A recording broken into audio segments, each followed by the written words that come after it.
Hello दोस्तों, welcome back to my channel the unique shadow 07। एक बार और प्यारी सी वीडियो लेकर के आ चुका है आपका भाई। आज हम बात करने वाले हैं पल्सर 125 सीसी की बाइक के बारे में, 160 सीसी की बाइक के बारे में और 220 सीसी की बाइक के बारे में।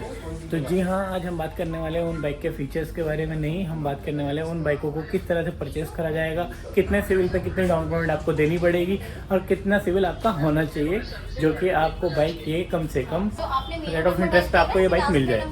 तो चलिए चलते हैं, बात करते हैं आरिफ जी से सबसे पहले और उनसे पूछ के बताते हैं आपको कितने डाउन पेमेंट में ये बाइक मिल जाती है आपको।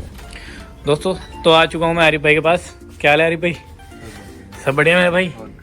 और बस मेरे को यार ये जानना था कि ये जो पल्सर है अपना 220F और 125 और 160N, तो इनकी क्या डाउन पेमेंट होने वाली है और कितना रेट ऑफ इंटरेस्ट इसका लगने वाला है? तो वो साहिल भाई, बात ऐसी है कि अगर आपका सिविल अच्छा होता है तो मिनिमम डाउन पेमेंट पे भी हो जाता है। जैसे मान के चलो आपका अगर 125 सीसी में आप लेते हो, नियॉन लेते हो, तो उसके लिए अगर आपका सिविल 700 प्लस है तो उसमें मिनिमम डाउन पेमेंट आप 10-15 हज़ार में भी ले फाइनेंस करा सकते हो। 10-15 हज़ार में गाड़ी? हाँ बिल्कुल हो जाएगी। 10-15 अगर आपका गुड सिविल है 750 प्लस है तो मैं तो कोशिश करूंगा अप्रूवल के लिए कि आपका 10,000 से भी कम में आ जाए। 10,000 से कम में भी बिल्कुल आएगा। कितने अमाउंट की गाड़ी का? 1 लाख तक की गाड़ी का जो 10,000 से कम तक में आप ले सकते हो। 10,000 से अगर कम बात करें आप एन सीरीज में आ जाते हो, N50, N150 और N160 में आ जाते हो, अगर उसके लिए भी सेम अगर आपका 700 प्लस सिविल होता है तो उसमें भी अगर मैं कोशिश करूंगा कि अप्रूवल ज़्यादा से ज़्यादा लूँ तो मिनिमम जो भी हमारे रिसेंटली एक कस्टमर को मैंने गाड़ी फाइनेंस किया उसका सिविल 780 था। 780 मैंने खुद चेक किया है क्योंकि गुड सिविल था उसका, इसलिए मैंने उनको बात 16,000 रुपए में 1.5 लाख की गाड़ी दी है, 1,57,500 रुपए। अच्छा, N160 जो थी 1.5 लाख रुपए हाँ गाड़ी 16,000 में? 16,000 रुपए में मत उसकी और फंडिंग आ रही थी, बट कह रहा था सर मैं कम से कम इतनी तो करूंगा कि बाकी मेरी किस्त भी नॉर्मल रहे। अगर मैं बिल्कुल ही लो तो उसका तो 10-15 हज़ार में भी अप्रूवल आ रहा था। वैसे ये बैंक कौन सा है आपका? IDFC फर्स्ट बैंक है मेरा। IDFC first bank. कितना टाइम हो गया आपको इस बैंक में? मेरे को तो IDFC के साथ जुड़े हुए 5 साल हो गए हैं टोटल। अच्छा, 5 साल हो गए। तो जरा मेरे को एक स्कीम देंगे आप? हाँ मैं स्कीम मुझे स्कीम बताइएगा, ये जो है आप N160 की बताइएगा कितनी डाउन पेमेंट आ जाएगी, ठीक है? ठीक है। और कितने अमाउंट में, मतलब कितना लोएस्ट रेट ऑफ इंटरेस्ट होएगा इसका? ठीक है मैं आपको पूरा ब्रीफ कर देता हूँ, पूरा क्लियर बता देता हूँ। हाँ मेरे को बताइए। 1,57,573 रुपए की गाड़ी है ये ऑन रोड जी। On road price. जब फाइनेंस कराते हो तो HP चार्जेस ऐड होता है इसके अंदर। अच्छा, ये क्या होता जब है? फाइनेंस करते हैं तो एक अथॉरिटी चार्जेस होता है जो आप बैंक का नाम चढ़ता है जी। HP finance by IDFC first bank limited. जी। तो टोटल आपका कॉस्ट पड़ जाता है 1,58,073 रुपए।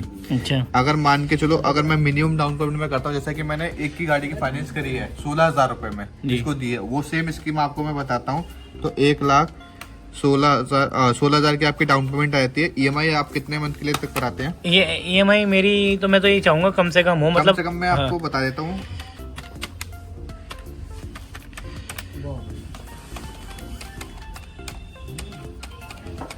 मतलब ये है कि मुझे डाउन पेमेंट अगर दे रहा हूँ मैं तो कम से कम EMI मेरी भारी ना पड़े मुझे, कि महीने टू महीने मेरी कम से निकल जाए, इजी रहे।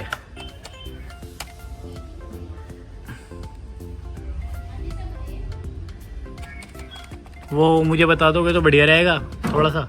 जी मैं बिल्कुल, क्योंकि यार भारी नहीं पड़ना चाहिए, मेरी सैलरी वही है 10 के आसपास, तुम्हें पता ही है, तो थोड़ा मतलब भारी ना पड़े। 16,000 रुपये तो डाउन पेमेंट में कर ही दूंगा। सिंपल अगर आप थोड़ी सी EMI अगर मोटी बनाते हो, अगर 16,000 पे तो 13,300 रुपए की आपकी EMI आती है 12 महीने की। अच्छा, 12 महीने की 13,000। अगर आप यही 18 महीने के लिए जाते हो तो आपकी तकरीबन जो EMI आएगी वो आएगी, ये एक एस्टिमेट है, एक अच्छा, आइडिया होता है, एक बाकी डिपेंड करता है आपके सिविल के ऊपर। सिविल के ऊपर डिपेंड है तो मैंने जो ये स्कीम दी है आपको, इससे और बेटर मिलेगी आपको। मैं फिर भी आपको एक बार बता देता हूँ। 18 महीने, 24 महीने, 30 महीने सारा ब्रीफ कर देता हूँ आपको जी। 18 महीने के करते हो तो 9,270 रुपए की आएगी 18 महीने की। यही अगर आप जाते हो 2 साल में, अच्छा 2 साल वाली, तो आपकी ये बैठेगी 7,255 रुपए की। 24। इससे ऊपर अगर आप बनाना चाहते हो टेन्योर के, लगता है हाँ भाई मेरे EMI अमाउंट भी कम रहना चाहिए, जिससे हमारा मतलब सीधी सी बात है भाई, सबके अपने अपने खर्चे होते हैं। 20-25 हज़ार सैलरी है, उसमें आप घर का भी देखना होता है। अब मेरे लगता है कि भाई पेट्रोल का खर्चा भी होता है, बाइक की EMI भी निकलते रहे, तो हमारे पास वो भी ऑप्शन है, finance option up to 5 years 5 years तक आप फाइनेंस करा सकते हो। मतलब 5 ईयर में फिर कितनी महंगी पड़ जाएगी बाइक? वो तो सर आपको बिल्कुल ही पता है कि अगर डाउन पेमेंट आप मिनिमम कर रहे हो 16,000 रुपए, ठीक है, जितनी आप कम डाउन पेमेंट करोगे उतना तो इंटरेस्ट ज्यादा लगेगा ना। बाकी इंटरेस्ट रेट फ्लैट में होता है हमारा 2 व्हीलर में, वो सेम रहेगा, बट ये कि आपका टेन्योर आप बढ़ाओगे तो टेन्योर के हिसाब से आपका इंटरेस्ट एक्स्ट्रा लगेगा। अच्छा ना, मुझे ना ये आरिफ जी, मुझे ना इसका ये बताइएगा, ये 1 साल में कितनी महंगी पड़ रही है मुझे ये बाइक? 1 साल में अगर हम काउंट करते हैं तो ये मिनिमम मैंने आपको एक रफली एस्टिमेट दिया है, तो आपको अप्रोक्स आपको ये गाड़ी पड़ेगी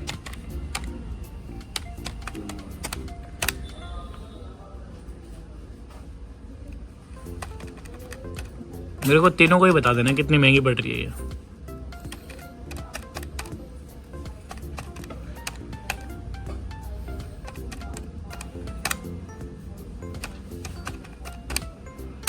एक साल में तकरीबन आपका ये 15,000 के आसपास एक्स्ट्रा। 1 साल में 15,000? ये 15,000 भी इस वजह से जा रहा है क्योंकि आपका जो डाउन पेमेंट बिल्कुल मिनिमम है। अच्छा, मिनिमम। अगर आप डाउन पेमेंट थोड़ी सी बढ़ा देते हैं, अभी बेसिक हमारे पास रेट ऑफ इंटरेस्ट 9.99 का चल रहा है, इसी में आपका दूसरी जो हमारे पास स्कीम है जिसे कहते हैं नो हाइपोथेकेशन स्कीम, जिस लाइक आपका जैसे आप कोई गाड़ी फाइनेंस कराते हो उसमें क्या होता है आपका एक एचपी चढ़ते हैं, जैसे मैंने आपको अभी ये चार्जेस का बताया था, ये 500 रुपए जो एचपी चार्जेस लगते हैं, ठीक है, उसमें ये वेव अप हो जाएंगे। लाइक आपका गाड़ी जैसे आप कैश फाइनेंस करते हो, आपकी गाड़ी के डॉक्यूमेंट में कोई भी डॉक्यूमेंट बैंक का नाम नहीं चढ़ता, मतलब कैश रहेगी, हाँ जी, नो हाइपो रहेगी, नो हाइपो रहेगी, एनओसी का कोई झंझट नहीं है इसमें, कोई भी बेनिफिट, मतलब जैसे होता है कि मतलब जब तक लोन चल रहा है और तब तक आप गाड़ी सेल नहीं कर सकते या किसी के नाम पे ट्रांसफर नहीं, मतलब ये कि अगर नो हाइपो रहेगी हमारी तो हम 1 महीने की किस्त देने के बाद अपनी गाड़ी चाहे सेल आउट भी कर सकते हैं। हाँ, but पर हमें किस्तें चलने पूरी टाइम पे देनी पड़ेंगी। किस्त तो प्रॉपर आपकी चलेगी जैसे पे करते हैं, बट आपका आरसी आने के बाद आप गाड़ी ट्रांसफर बिल्कुल सेल आउट कर सकते हो। अगर आपका मतलब होता है कि भाई हम